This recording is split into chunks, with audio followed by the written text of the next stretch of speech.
Hello viewers, আশা করি সবাই ভালো আছেন।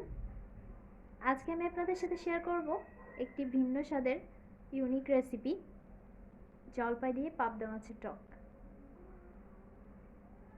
আমার চ্যানেলের সব ভিউয়ার্স এবং সাবস্ক্রাইবারদেরকে অনেক অনেক ধন্যবাদ পাশে থাকার জন্য।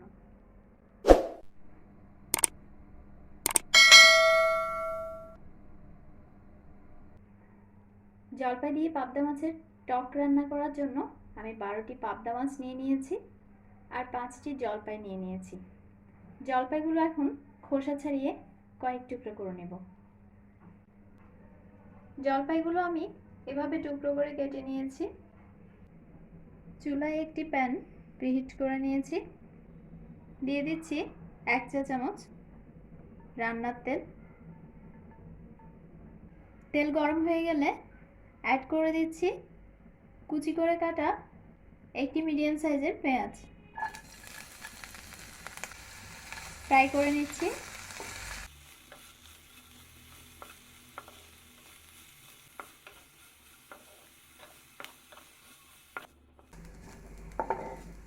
ফ্রাই করা হয়ে গেছে। অ্যাড করে দিচ্ছি 1/5 চা চামচ জিরা বাটা, 1/3 চা চামচ হলুদ গুঁড়া, 1/2 চা চামচ মরিচ গুঁড়া। ঝালটা যে যার পছন্দ অনুযায়ী বাড়িয়ে কমিয়ে দিতে পারেন। পরিমাণ মতো লবণ দিয়ে দিলাম। এবার অ্যাড করে দিচ্ছি টুকরো করে কেটে রাখা জলপাইগুলো। একসাথে মিশিয়ে দিচ্ছি।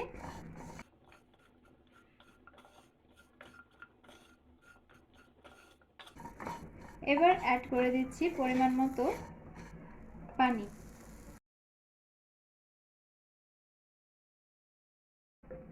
পানির পরিমাণটা এমনভাবে দিতে হবে যাতে জলপাইগুলো ভালোভাবে বয়েল হয়ে যায়। চুলা মিডিয়াম ফ্লেমে রেখে জলপাইগুলো বয়েল করে নেব। 10 মিনিট পর ফিরে এলাম। চুলা লো ফ্লেমে রেখে পাবদা মাছগুলো দিয়ে দিচ্ছি।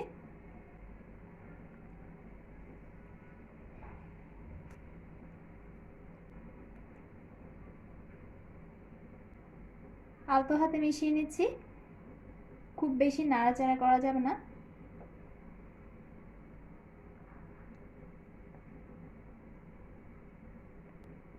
এতে করে পাবদা মাছগুলো ভেঙে যেতে পারে।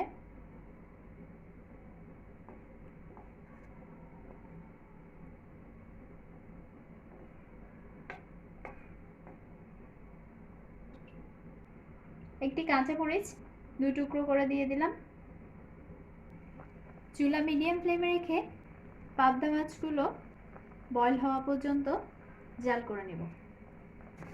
8 মিনিট পর অ্যাড করে দিচ্ছি কিছু ধনেপাতা। এবার হাই ফ্লেমে জাল করে নেব। 5 মিনিট পর জলপাই আর পাবদা মাছের টকটি পরিবেশনের উপযুক্ত হয়ে গেছে। এবার আমি চুলা অফ করে দিচ্ছি। তৈরি হয়ে গেল ভিন্ন স্বাদের একটি রেসিপি, জলপাই দিয়ে পাবদা মাছের টক। রেসিপিটি যদি আপনাদের ভালো লেগে থাকে তাহলে ভিডিওটি লাইক এবং শেয়ার করুন, আর সেই সাথে আমার চ্যানেলটি সাবস্ক্রাইব করে নিন। পাশে থাকা বেল আইকনটি ক্লিক করে দিন যাতে দারুণ সব রেসিপির নোটিফিকেশন পেয়ে যান। ধন্যবাদ।